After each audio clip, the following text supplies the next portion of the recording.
내 유품으로 저 여자한테 물을 줘? 그 물 한 잔 대가가 당신 회사 통째라는 거 곧 알게 될 거야. 주방 세제 거품이 손목을 타고 미끄러져 내려 갈비 기름으로 번들거리는 접시 위로 뚝 떨어졌다. 나는 거의 1시간째 설거지를 하고 있었다. 불판 12개, 양념 종지 6개, 그리고 셀 수 없이 많은 젓가락과 숟가락들. 어젯밤 시어머니는 친정 식구들을 불러 밥을 먹이겠다며 소위 가족 모임을 주최했다. 하지만 고작 조촐한 모임이라던 자리에 온 사람은 무려 14명이었다.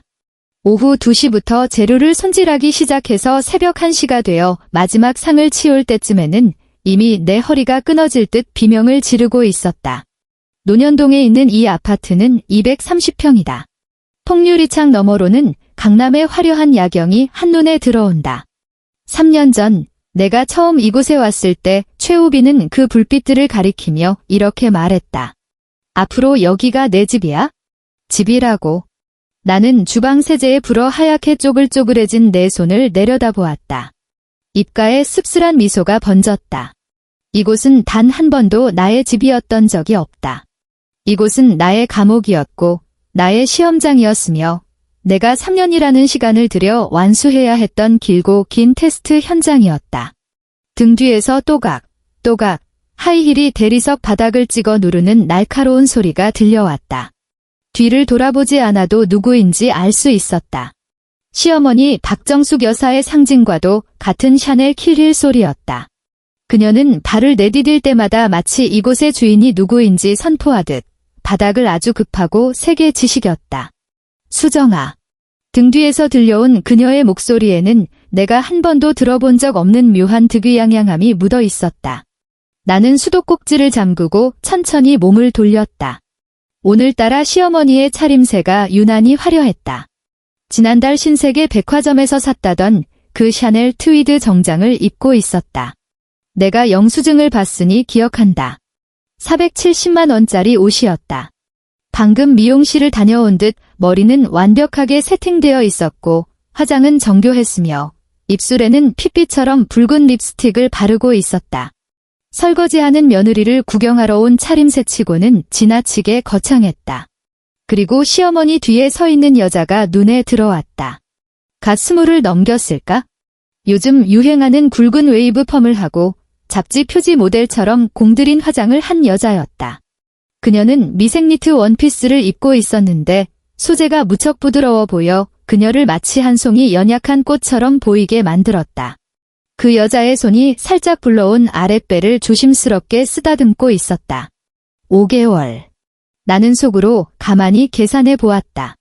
배가 저 정도로 나왔다면 5개월이라는 뜻인데 그렇다면? 사인해. 시어머니의 목소리가 내 생각을 뚝 끊어놓았다. 그녀는 아일랜드 식탁으로 다가오더니 서류 한 뭉치를 거칠게 내리쳤다.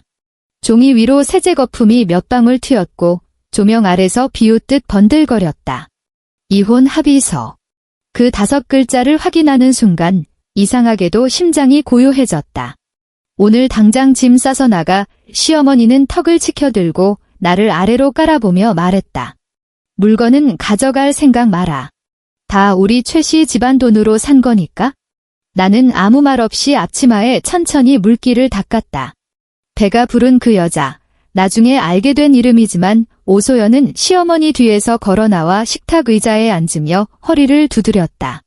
그 모습이 어찌나 자연스러운지 마치 원래부터 이 집의 안주인이었던 것처럼 혹은 이미 이 의자에 수도 없이 앉아봤던 사람처럼 보였다. 하긴 수도 없이 앉아봤겠지? 그때 현관 쪽에서 도어락이 해제되는 소리가 났다. 고개를 들자 최우빈이 걸어 들어오는 게 보였다. 그는 짙은 회색 정장을 입고 있었고 넥타이는 한치의 오차도 없이 매여 있었으며 구두는 반질반질하게 닦여 있었다. 그는 현관에서 실내화로 갈아 신지도 않았다. 내가 결혼 생활 3년 내내 매일같이 소독액으로 닦아온 그 현관을 그는 밖에서 신던 구둣발로 저벅저벅 밟고 들어왔다. 그는 곧장 오소연에게 다가갔다. 탁자 위에서 컵을 하나 집어들더니 물을 따라 건넸다. 조심해, 뜨거워. 그의 목소리는 소름 끼칠 만큼 다정해서 낯설게 느껴질 정도였다. 나는 그 컵을 보고 순간 멍해졌다. 그것은 컵 표면에 은은한 푸른색 물결 무늬가 있는 수제 유리잔이었다. 독일의 작은 마을 장인이 직접 입으로 불어 만든 것으로 전 세계에 딱 300개밖에 없는 바닥에 고유 번호가 새겨진 잔이었다. 결혼할 때 내가 친정에서 가져온 외할머니의 유품이었다. 시어머니는 그 컵이 촌스럽다느니 집안 인테리어와 안 어울린다느니 하며 절대 쓰지 못하게 했다. 나는 그 컵을 찬장 가장 높은 곳에 소중히 숨겨두고 외할머니가 사무치게 그리운 날에만 몰래 꺼내보곤 했었다.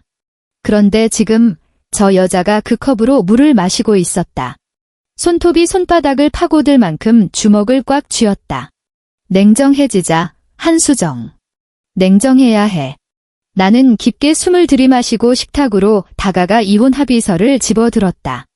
조건은 안 읽어봐. 최우빈이 그제야 나를 정면으로 쳐다보며 입꼬리를 비틀어 웃었다. 기회 안 줬다고 나중에 딴소리 하지 말고. 나는 합의서를 펼쳐 내용을 빠르게 훑어내렸다. 재산 분할. 여측은 재산 분할에 대한 모든 권리를 포기한다. 자녀 양육권 해당 없음. 위자료 없음. 그리고 마지막 조항. 양측은 남측의 결혼 전 및 결혼 후 형성된 모든 재산이 남측의 고유 재산임을 확인하며 여측은 이에 대해 어떠한 권리도 주장할 수 없다. 참으로 깔끔했다. 마치 지난 3년간 나의 존재 자체가 없었던 것처럼 깨끗했다. 나는 식탁 위에 놓인 펜을 집어들어 마지막 장에 내 이름을 서명했다. 그제야 시어머니의 눈이 탐욕스럽게 번뜩였다. 눈치는 있네. 그녀는 다가와서 합의서를 획 낚아챘다. 말했듯이 짐 챙길 생각은 마라. 다 우리 최 씨 집안 거니까? 그리고 내가 가져왔다는 그 30억 혼수. 지난 3년 동안 여기서 먹고 자고 한 숙식비로 퉁친 걸로 알겠다. 30억 원. 그 돈은 3년 전 내 부모님이 주신 혼수였다. 그들의 눈에는 치킨집을 하는 아버지와 노점을 하는 어머니가 평생을 바쳐 모은 피 같은 돈이었을 것이다. 시골집을 팔고 친척들에게 머리를 조아려 빚까지 내서 겨우 마련한 그야말로 관뚜껑 닫을 때 쓸 돈까지 털어넣은 돈. 최 씨 집안 사람들은 그 돈을 받으며 입이 귀에 걸리도록 웃었었다. 그들은 자신들이 천하의 횡재를 했다고 믿었다. 얼굴 예쁘고 살림 잘하는 며느리를 얻은 것도 모자라 공짜로 30억이라는 거금까지 굴러들어왔으니까 정말 남는 장사라고 생각했겠지?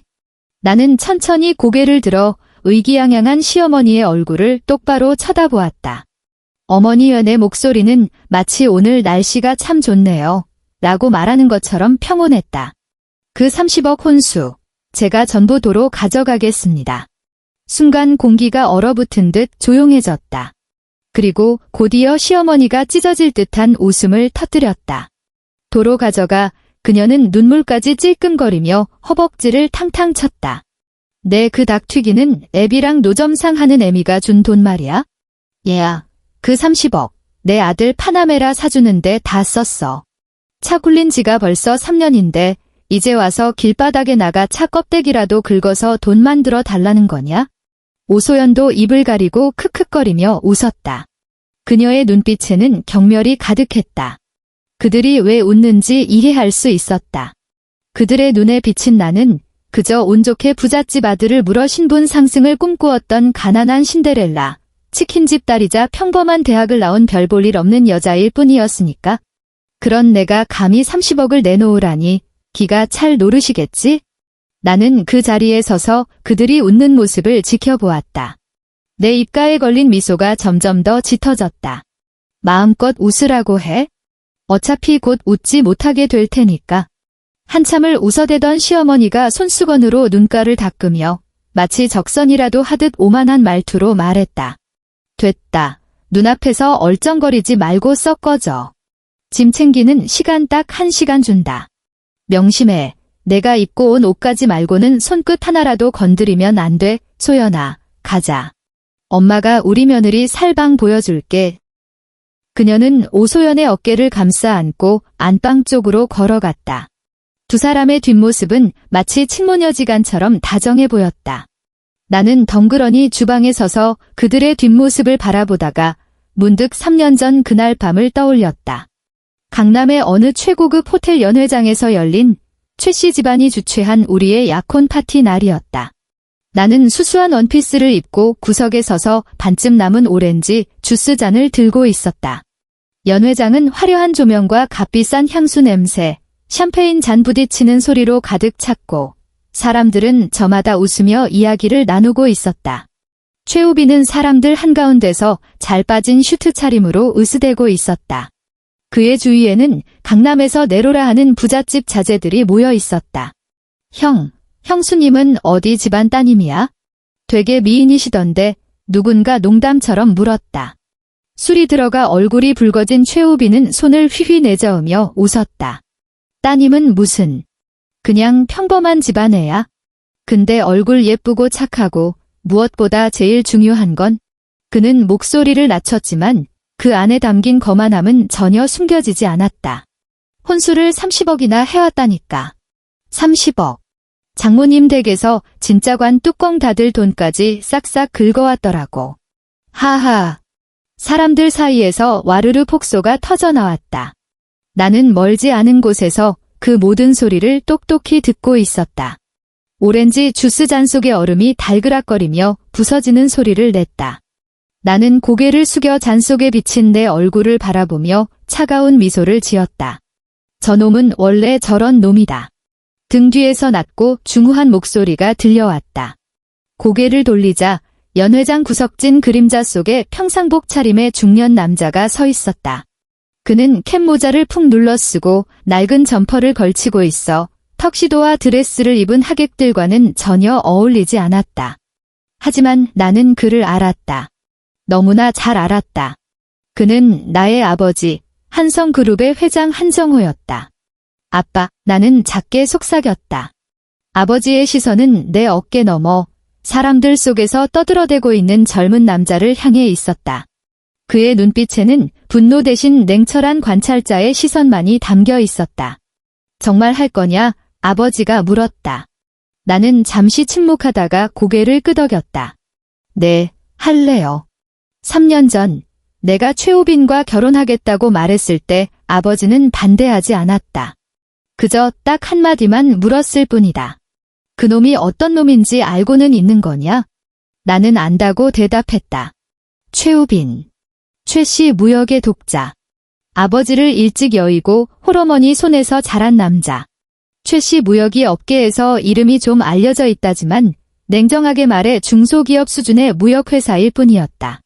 한성그룹 회장의 딸인 나에게는 턱도 없는 집안이었다.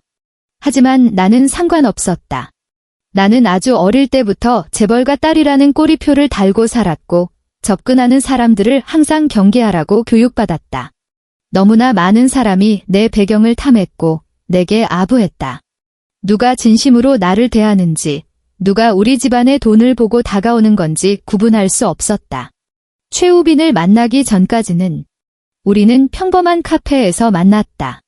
그날 나는 후드티에 청바지를 입고 화장기 없는 얼굴로 아버지가 사준 벤츠 S클래스 대신 지하철을 타고 갔었다.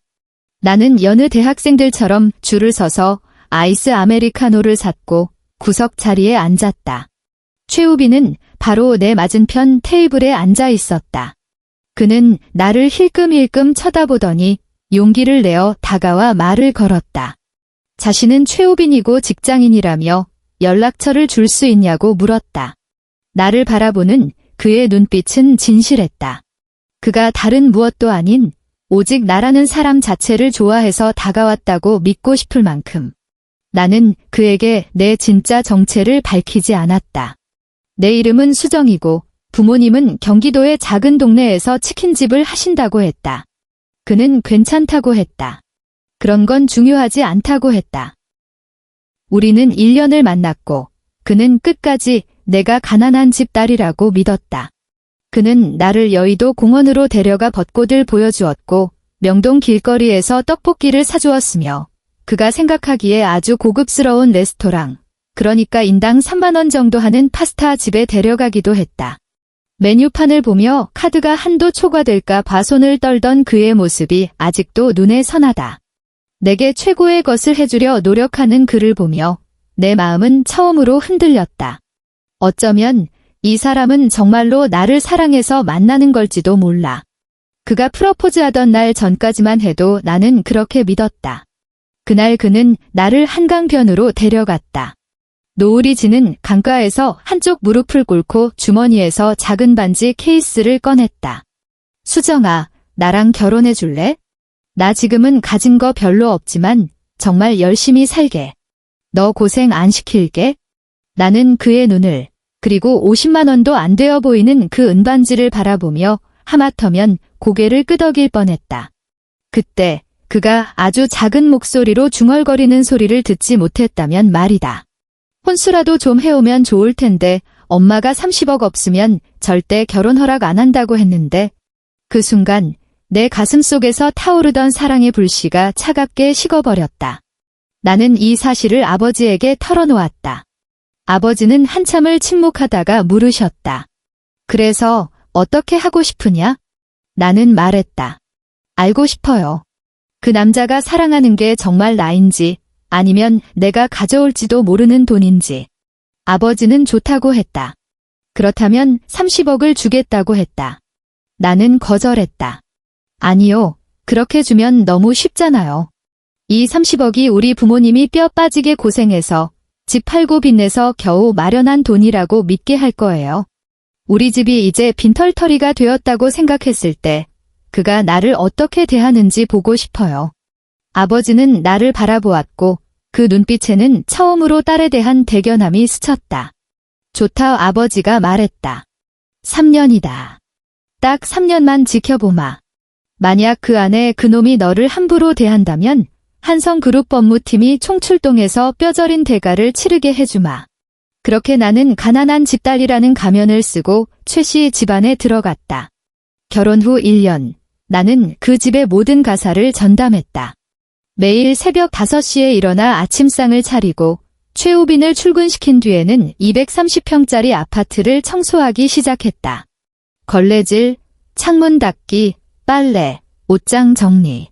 시어머니의 위생관념은 병적일 정도로 까다로웠다. 눈이 침침해 먼지가 잘 안 보인다면서도 내가 구석 한 켠이라도 덜 닦으면 기가 막히게 알아채고 소리를 질렀다. 점심에는 시어머니 밥상을 차려야 했다. 입맛이 까다로워 반찬 투정이 심했지만 배달 음식은 절대 시키지 못하게 했다. 비싼 돈 주고 왜 사 먹니? 우리 최 씨 집안 돈 낭비하게. 오후에는 저녁 준비를 했다. 저녁상에는 국과 밥, 김치를 제외하고 요리가 4가지 이상 올라가야 했다. 그리고 일주일에 최소 한 번은 한우갈비를 구워야 했다. 시어머니는 우리 우빈이가 어릴 때부터 고기 없으면 밥을 안 먹어서 말이야. 입맛 버리게 할 순 없잖아 라며 당연하다는 듯 요구했다. 저녁 식사 후에는 시어머니가 차를 마시며 드라마를 보는 동안 옆에서 시중을 들었고 그녀가 잠자리에 들고 나서야 부엌을 정리하고 다음날 재료를 손질할 수 있었다. 한 번은 내가 감기에 걸려 열이 39도까지 올라 알아누운 적이 있었다. 시어머니는 내 방문 앞에 서서 싸늘하게 쏘아붙였다. 열 좀 난다고 밥도 안 하니? 우리 집은 공짜 밥 먹이는 자선단체가 아니야? 그 30억 혼수. 그거 너 데려오면서 산 몸값이라고 생각해. 밥값은 해야 할 거 아니냐? 나는 이를 악물고 비틀거리는 몸을 일으켜 부엌으로 나가 십첩반상을 차려냈다. 최우빈은 그는 식탁에 앉아 스마트폰만 들여다볼 뿐 거들떠보지도 않았다. 그날 밤 나는 침대에 누워 거실에서 들려오는 TV 소리와 시어머니의 웃음소리를 들으며 베개에 얼굴을 묻고 소리 없이 울었다. 하지만 소리내어 울지는 않았다. 나는 속으로 되뇌었다. 기억해, 한수정. 이 기분, 이 모멸감 절대 잊지 마. 결혼 2년 차, 나는 인내하는 법을 배웠다. 시어머니는 이제 대놓고 남들 앞에서 나를 깎아내리기 시작했다. 집에 손님이 올 때마다 거실로 불러내어 자랑을 늘어놓았다. 이건 우리 아들이 사준 가방, 저건 우리 아들이 사준 시계, 이 아파트도 우리 아들 명의 며느리는 집안이 워낙 가난해서 시집와서 호강하는 거지 뭐 우리가 걷어 먹이는 거야. 그녀는 일부러 통장을 거실 테이블 위에 보란 듯이 올려두곤 했다. 어느 날 과일 접시를 들고 지나가다가 통장에 찍힌 잔액을 보았다. 30억 4,756만 2천 원. 내 혼수금이었다. 단돈 1원도 쓰지 않았다. 최우빈에게 파나메라를 사줬다는 건 거짓말이었다. 그 차는 내가 시집 오기 전부터 최 씨 무역법인 명의로 리스한 차였다. 혼수로 차를 사줬다는 말은 시어머니가 나를 괴롭히기 위해 지어낸 헛소리였다. 나는 고개를 숙이고 모른 척 지나갔다. 하지만 그 숫자는 내 머릿속에 선명하게 각인되었다. 결혼 3년 차, 나는 증거를 모으기 시작했다. 어느 날 최우빈이 부산으로 출장을 간다고 했다. 2박 3일 일정이었다. 내가 현관에서 배웅할 때 그는 뒤도 돌아보지 않았다. 나는 그의 차가 아파트 단지를 빠져나가는 것을 확인한 뒤 안방으로 들어가 그의 옷장을 뒤졌다. 그가 입던 코트 주머니 안쪽에서 영수증 한 장이 나왔다. 모 리조트 호텔, 스위트룸 2박, 스파 이용료 포함, 합계 87만 원. 날짜는 지난주였다. 지난주에 그는 거래처 사람과 저녁 식사를 한다고 했었다. 나는 핸드폰을 꺼내 영수증을 찍어 비밀 폴더에 저장했다. 그 이후로 나는 그의 모든 것을 주시했다. 와이셔츠 기대 묻은 희미한 립스틱 자국, 차 안에서 나는 낯선 여자의 향수 냄새, 항상 뒤집어 놓는 핸드폰, 수시로 바뀌는 비밀번호. 나는 아무것도 묻지 않았고 따지지도 않았다. 그저 묵묵히 사진을 찍고 녹음을 하고 자료를 저장하며 기다렸다. 아버지 쪽에서도 가만히 있지는 않았다. 한성그룹 법무팀은 지난 3년간 최 씨 무역을 탈탈 털었다. 탈세 내역, 이중계약서, 회삿돈 횡령 모든 비리 자료가 문서화되어 여의도 한성빌딩 지하 3층 금고에 차곡차곡 쌓여 있었다. 최우빈이 법인 카드로 오소연이라는 여자에게 명품 가방과 보석을 사다 바친 내역도 찾아냈다. 그 금액만 무려 2억 원이 넘었다. 모든 준비는 끝났다. 가장 완벽한 타이밍만을 기다리고 있었다. 그리고 그 타이밍이 바로 오늘, 그들이 내게 이혼 서류를 들이민 이 순간이었다. 나는 주방에 서서 시어머니와 오소연이 안방으로 사라지는 것을 지켜보며 입꼬리를 말아 올렸다. 3년. 드디어 이 날이 왔다. 나는 천천히 앞치마를 벗어 곱게 개어 식탁 위에 올려두었다. 그리고 거실로 나가 소파에 깊숙이 몸을 묻고 핸드폰을 꺼냈다. 연락처 목록에는 지난 3년간 단 한 번도 통화 버튼을 누르지 않았던 번호 하나가 저장되어 있었다. 한성그룹 법무팀 총괄, 오정식 실장의 개인 번호였다. 나는 통화 버튼을 눌렀다. 신호음이 2번 울리기도 전에 상대방이 전화를 받았다. 아가씨, 수화기 너머로 중후하고 차분한 남자의 목소리가 들려왔다. 회장님께 말씀 들었습니다. 이 번호로 전화가 오면 때가 된 거라고 하시더군요. 내 은하는 통유리창 너머 강남의 화려한 불빛을 내려다보며 차분하게 말했다. 데리러 와주세요. 알겠습니다. 그리고 잠시 뜸을 들이던 그가 물었다. 찾아와야 할 물건들도 바로 회수할까요? 나는 짧게 웃었다. 당연하죠. 전화를 끊고 소파에 기대어 눈을 감았다. 창밖으로 서울의 밤이 깊어가고 있었다. 나의 전쟁은 이제 막 시작되었다. 15분 후 현관 도어락이 띠리릭 소리를 내며 풀렸다. 안방에서 나오던 시어머니가 짜증 섞인 얼굴로 소리쳤다. 누구야? 짐 싸서 나갈 시간 1시간 준다고 했는? 그녀의 말은 끝까지 이어지지 못했다. 현관문이 활짝 열리고 검은색 정장을 입은 건장한 남자 10여 명이 물밀듯이 들어왔다. 그들의 동작은 군대처럼 절도가 있었고 표정은 엄숙했다. 그들의 선두에는 금태 안경을 쓴 중년의 신사가 서 있었다. 그는 나를 발견하자마자 허리를 깊이 숙이며 깍듯하게 인사했다.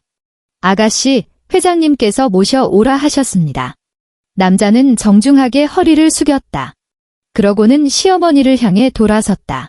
그의 표정은 순식간에 차갑게 굳어 있었다. 겸사겸사 가져가야 할 것들도 전부 회수하라고 하셨습니다. 시어머니의 목소리가 떨리기 시작했다. 당신들 누구야? 경찰 부를 거야. 이거 주거 침입이라고. 금태 안경을 쓴 남자는 당황하는 기색 하나 없이 안주머니에서 명함 한 장을 꺼내 그녀의 눈앞에 들이밀었다. 한성그룹 법무총괄 오정식. 시어머니의 무릎이 휘청 꺾였다. 그녀의 얼굴이 순식간에 백지장처럼 하얗게 질리는 것이 보였다. 한성그룹. 대한민국의 물류명주를 쥐고 있는 거대 재벌이자 삼성이나 현대조차도 함부로 대하지 못하는 존재. 당신들 뭔가 착각한 게 분명해. 우리 최씨 집안은 한성이랑 아무런 관계도 없는데. 나는 자리에서 일어나 천천히 그녀의 앞으로 걸어갔다. 어머니. 나직하게 그녀를 불렀다. 제가 말씀 안 드렸던가요?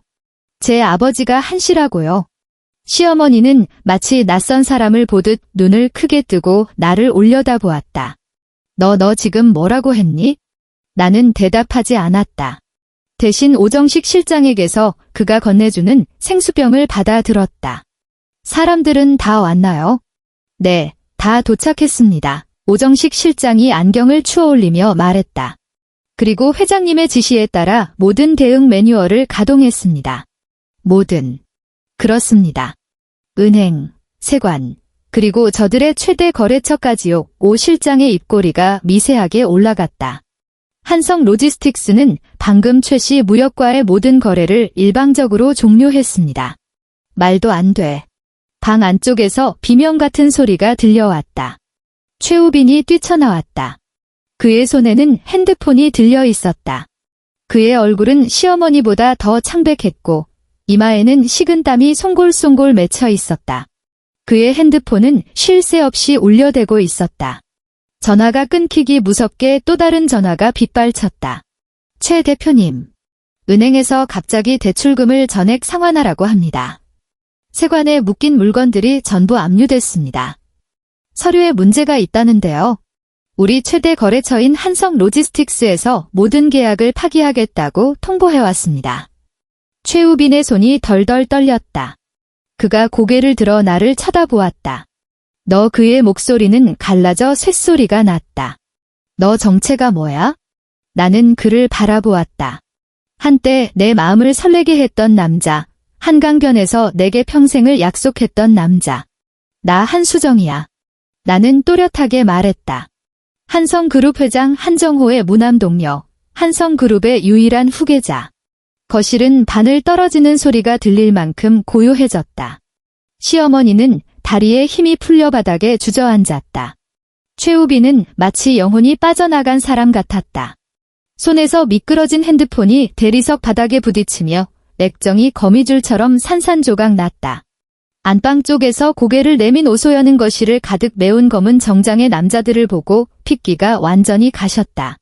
그녀가 슬그머니 방으로 다시 들어가려 했지만 이미 여자 변호사 한 명이 그녀 앞을 가로막고 있었다. 오소연 씨 되시죠? 여자 변호사는 상냥하게 웃으며 서류 한 장을 내밀었다. 본인 명의로 된 그 인플루언서 화장품 가게 사업자 등록증. 최씨 무역법인 자금으로 등록하셨더군요. 이건 명백한 업무상 횡령입니다. 오소연의 얼굴이 종잇장처럼 하얘졌다. 변호사는 말을 이었다. 아, 그리고 친자 확인 신청서에도 서명해 주시죠. 친자 확인이라니요. 오소연의 목소리가 삑 쇳소리를 냈다. 변호사는 안경을 고쳤으며 더욱 깊게 미소 지었다. 최 대표님이 밖에서 만나는 분이 오소연 씨 한 분만은 아니라서요. 뱃속의 아이가 정말 최 대표님 핏줄인지 확인은 해봐야 하지 않겠습니까? 오소연은 무릎이 꺾이며 그 자리에 털썩 주저앉았다. 거실 한가운데 서서 이 모든 광경을 지켜보는 내 마음속에는 통쾌함 따위는 없었다. 그저 옅은 피로감이 밀려올 뿐이었다. 3년. 드디어 끝났다. 어느새 시어머니가 내 발치까지 기어와 있었다. 그녀는 내 바짓단을 부여잡고 눈물 콧물을 쏟아냈다.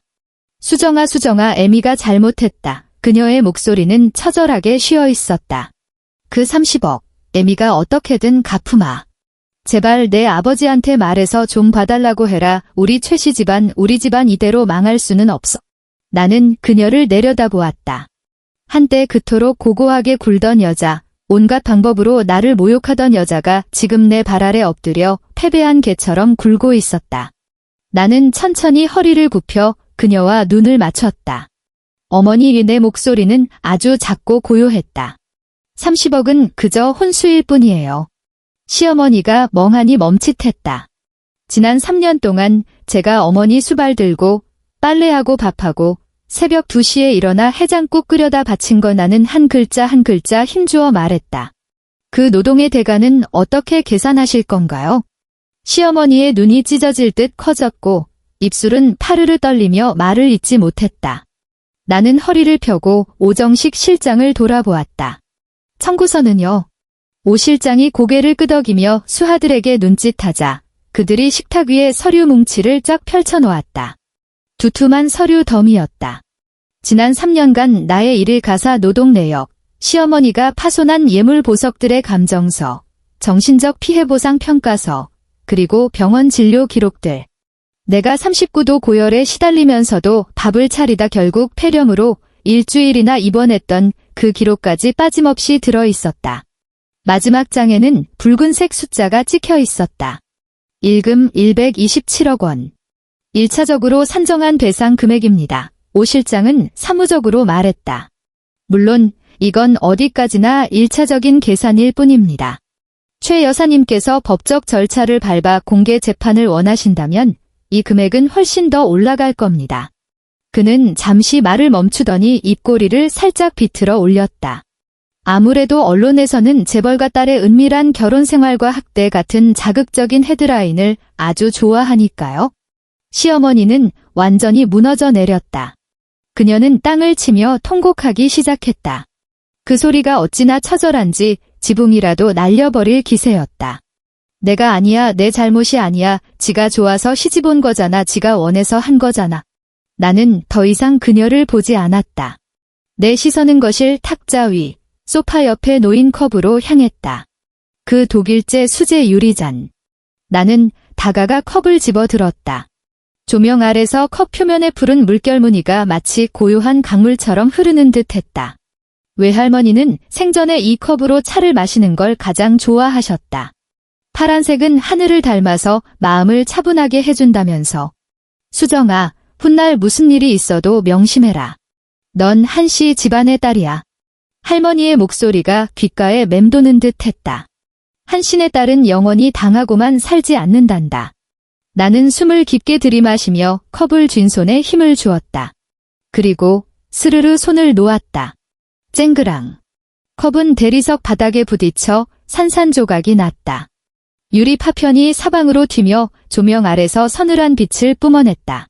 이 컵, 제 외할머니 유품입니다. 나는 바닥에 흩어진 조각들을 바라보며 덤덤하게 말했다. 감정가 2억 원 청구서에 추가하세요. 최우빈이 미친 사람처럼 내게 달려들었다. 내가 날 속였어. 넌 처음부터 날 설계한 거야. 그는 핏발선 눈으로 고래고래 소리를 질렀다.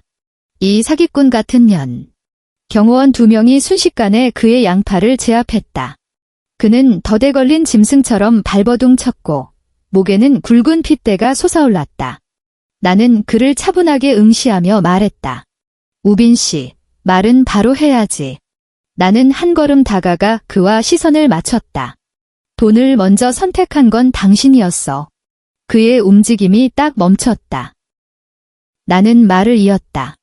3년 전 당신이 나한테 프러포즈했을 때 그랬지? 내가 고생 안 하게 열심히 살겠다고. 그래 놓고 돌아서자마자 어머니한테 뭐라고 했어? 30억 혼수 안 해오면 최씨 집안 문턱도 못 넘게 하겠다고 했잖아. 그의 얼굴색이 흑빛으로 변했다. 지난 3년 동안 당신은 우리 집 혼수는 넙죽 받아먹으면서 나를 단 한 번도 아내로 대접한 적이 없어. 나한테 당신 어머니 수발 들게 하고 소처럼 부려먹고 아픈 사람 억지로 일으켜 밥상 차리게 했지? 그러는 동안 당신은 회사 돈 빼돌려서 밖에서 딴 살림 차리고 여자한테 명품 사주고 가게 차려주고 내 목소리는 점점 더 싸늘하게 가라앉았다. 우빈 씨, 당신은 만만한 가난뱅이 집딸 하나 데려와서 맘대로 주무를 수 있다고 생각했겠지. 그 30억이 우리 부모님관 뚜껑 닫을 돈이라 그거 다 쓰고 나면 빈털터리일 거라고 믿었을 테고. 그렇게 평생 내 머리 꼭대기에서 대가도 치르지 않고 살 수 있을 줄 알았겠지. 나는 옅게 미소 지었다. 근데 당신이 틀렸어. 나는 한 걸음 뒤로 물러나 그를, 시어머니를, 그리고 구석에 처박혀 덜덜 떨고 있는 오소연을 차례로 둘러보았다. 오늘부터 갚아야 할 빚은 하나하나 빠짐없이 다 갚도록 해. 엘리베이터 쪽에서 소란스러운 소리가 들렸다. 오소연이 혼란을 틈타 도망치려 했지만 두 걸음도 못 가서 제지당했다. 여자 변호사가 미소 띤 얼굴로 그녀에게 다가가 핸드폰 화면을 보여주었다. 오소연 씨, 예전 약혼자분이시죠? 강동구에서 주식 사기 혐의로 기소된 박모 씨 말입니다. 오소연의 얼굴이 하얗게 질렸다. 검찰청에서도 오소연 씨랑 이야기를 좀 하고 싶어 하더군요. 변호사의 미소가 더욱 짙어졌다. 제 발로 걸어 나가시겠습니까? 아니면 저희가 사람을 불러드릴까요? 오소연은 사시나무 떨듯 떨며 바닥에 주저앉았다. 나는 몸을 돌려 현관을 향해 걸어갔다. 오정식 실장이 내 뒤를 따르며 문을 열어주었다. 아가씨, 차는 아래 대기하고 있습니다. 나는 고개만 끄덕일 뿐 뒤돌아보지 않았다. 등 뒤에서 시어머니의 통곡 소리가 점점 멀어져 갔다. 엘리베이터 문이 천천히 닫히며 모든 소음을 차단했다. 나는 엘리베이터 벽에 기대어 눈을 감았다.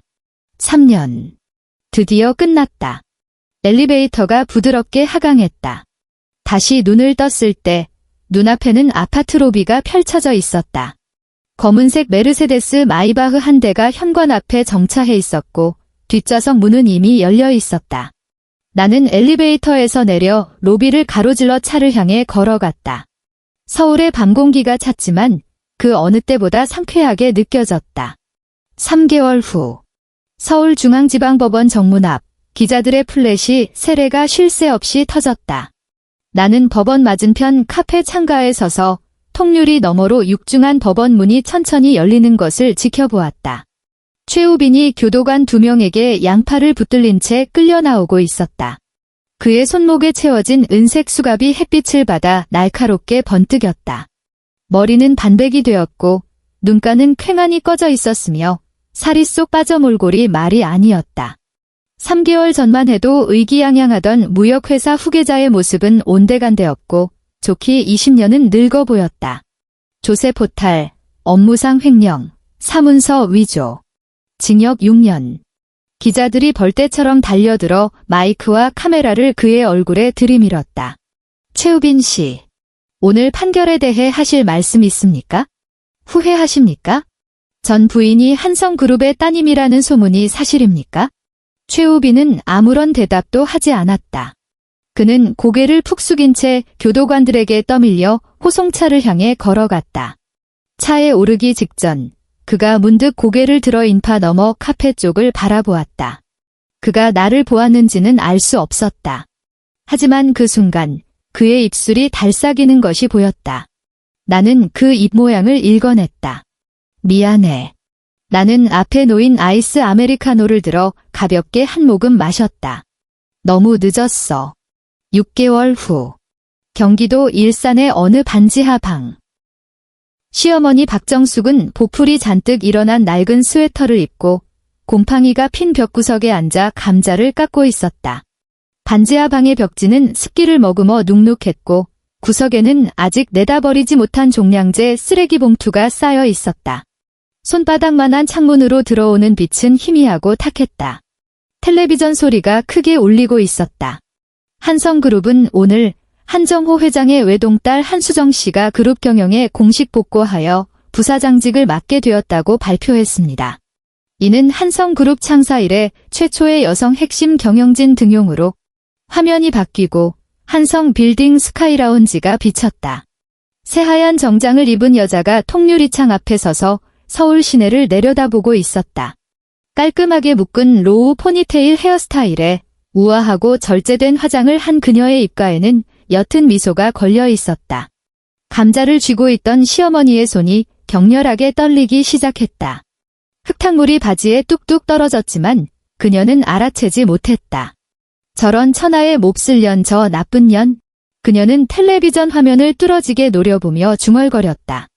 화면 속에서 한수정이 기자의 인터뷰에 응하고 있었다. 한 부사장님, 앞으로의 계획이 궁금합니다. 한성을 더욱 크고 단단하게 만드는 것. 그것이 아버지의 뜻이자 제 책임입니다. 그럼 사적인 질문 하나 드리겠습니다.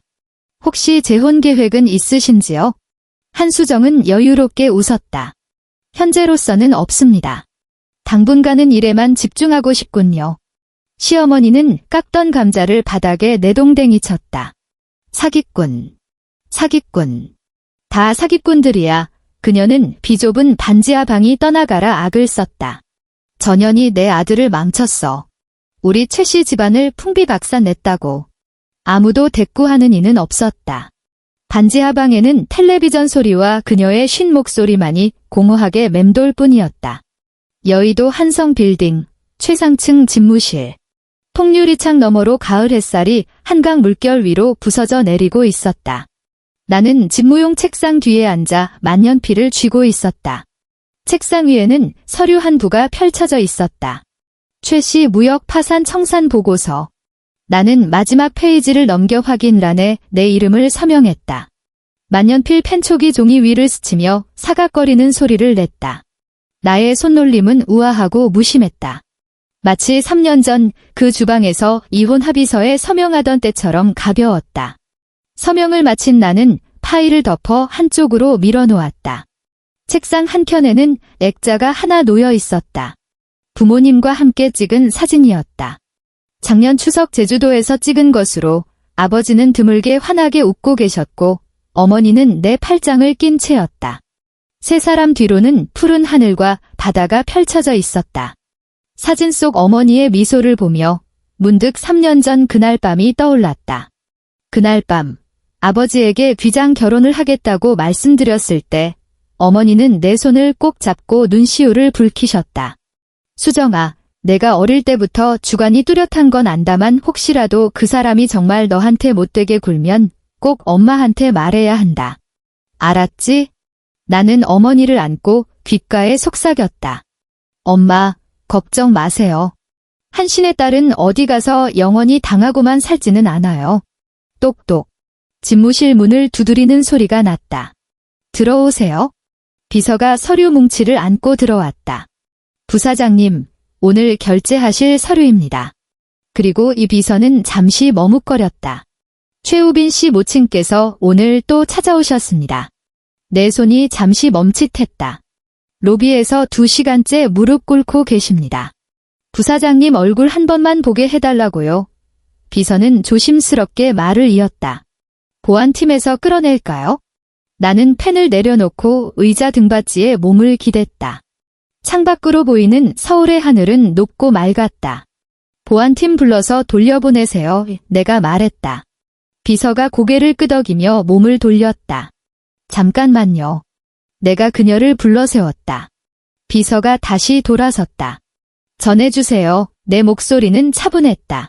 다음에 또 찾아오면 지난 3년 동안 나한테 퍼부었던 폭언 녹음 파일들 전부 기자들한테 넘겨버리겠다고요.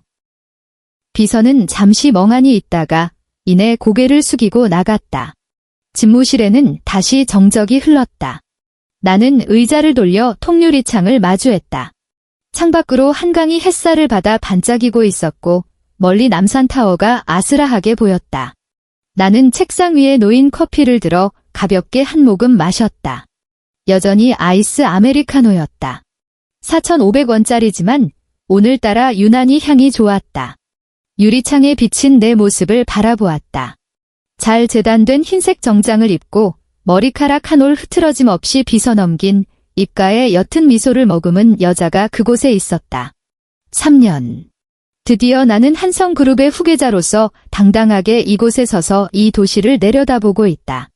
시어머니가 했던 말이 떠올랐다. 내 그 닭튀기는 애비랑 노점상 하는 애미? 나는 피식 웃었다. 그래, 그 닭튀기는 애비가 바로 한성그룹 회장 한정호였다. 그리고 그 노점상 하는 애미는 사실 서울대 심리학과 교수이자 내 아버지의 대학 동기, 그리고 한성그룹의 가장 큰 정신적 지주였다. 그리고 나, 그 가난한 집딸은 한성그룹의 유일한 상속녀이자 어려서부터 엘리트 교육을 받고 22살에 서울대와 런던 정경대 복수 학위를 따낸 사람이었다. 이 정도면. 어머니, 억울할 것도 없으시죠? 나는 커피잔을 내려놓고 다시 책상으로 몸을 돌렸다. 처리해야 할 서류가 산더미처럼 쌓여 있었다. 한성그룹의 미래를 위해 가야 할 길은 아직 멀었다. 하지만 조급해할 것은 없었다. 시간은 많으니까. 창밖으로 해가 뉘엿뉘엿 넘어가고 있었다. 한강이 금빛과 붉은빛으로 물들며 한 폭의 그림처럼 아름답게 빛났다. 나는 자리에서 일어나 창가로 다가갔다. 발 아래 서울이 펼쳐져 있었다. 나를 괴롭혔던 사람들, 나를 비웃었던 사람들, 나를 발밑에 두고 짓밟았던 사람들. 그들은 지금 어디에 있는가? 최우빈은 감옥에서 죄수복을 입고 다른 수감자들과 줄을 서서 배식을 받고 있을 것이다. 시어머니는 반지하방에서 당장 몇만 원의 생활비를 걱정하고 있을 것이다. 오소연은 주식 사기 공모 혐의로 검찰에 기소되어 재판을 기다리는 중이다. 들리는 말로는 아이를 낳았다는데 친자 확인 결과 최우빈의 아이가 아니었다고 한다. 인과응보. 그것은 결코 비껴가는 법이 없다. 다만 시기의 문제일 뿐. 나는 차가운 유리창에 손바닥을 대고 서늘한 감촉을 느꼈다. 할머니, 보고 계시죠? 할머니 손녀, 당하고만 살지 않았어요. 한신의 딸이 이겼어요. 다시 비서가 노크하고 들어왔다. 부사장님, 저녁 7시에 김 부회장님과 만찬 약속 있으십니다. 차량 대기시켰습니다. 나는 고개를 끄덕이고 문을 향해 걸어갔다. 책상을 지나칠 때 내 시선이 잠시 가족 사진에 머물렀다. 가자. 또각, 또각. 하이힐 굽소리가 대리석 바닥을 울렸다. 엘리베이터 문이 부드럽게 열리고 다시 닫혔다. 한성 빌딩의 최상층은 서서히 어둠 속으로 잠겼다. 그리고 내 진짜 인생은 이제 막 시작되고 있었다.